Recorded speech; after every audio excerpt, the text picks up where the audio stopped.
స్వాతంత్ర పోరాటంలో వడ్డే ఓబన్న ప్రదర్శించిన ధైర్య సాహసాలు అనన్య సామాన్యమైనవని వక్తలు కీర్తించారు. ఆ మహనీయుని జయంతిని అధికారికంగా దర్శించుకోవడం సంతోషంగా ఉందన్నారు.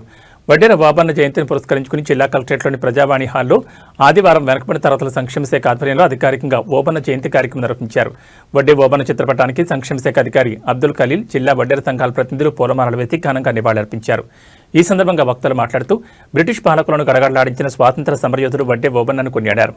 రేనాడు ప్రాంతంలో జన్మించిన ఓబన్న ఆనాడు ఆంగ్లేయులకు వ్యతిరేకంగా ఉయ్యారవాడ నరసింహారెడ్డి జరిపిన సాయుధ పోరులో సైన్యాధ్యక్షుడిగా వీరోచిత పోరాటం చేశారని గుర్తు చేశారు.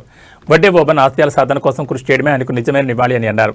ఈ కార్యక్రమంలో వడ్డేర సంఘం జిల్లా అధ్యక్షులు ఎర్రమంజలి దత్తు, ప్రధాన కార్యదర్శి వేముల గంగాధర్, జిల్లా మహిళా అధ్యక్షురాలు ఎర్రమంజలి సత్యమ్మ, జిల్లా కోశాధికారి కంసాన్పల్లి కృష్ణయ్య, గౌరవ అధ్యక్షులు పి వెంకటరాములు, ఉపాధ్యక్షులు వెంకటరాములు, పెద్ద వెంకటయ్య, బాలరాజ్, రాజమ్మ, జిల్లా ప్రచార కార్యదర్శి ఎల్లప్ప, కార్యదర్శులు నవీన్, మల్లికార్జున, తిరుపతయ్య, మాతనమ, సలహా సంఘం సభ్యులు లక్ష్మయ్య, బాలరాం, ఆయా సంఘాల ప్రతినిధులు, వార్డెన్ మంజుల, సంక్షేమ శాఖ కార్యాలయ ఉద్యోగులు శివ, నరేష్, అజయ్, మురళి తదితరులు పాల్గొన్నారు.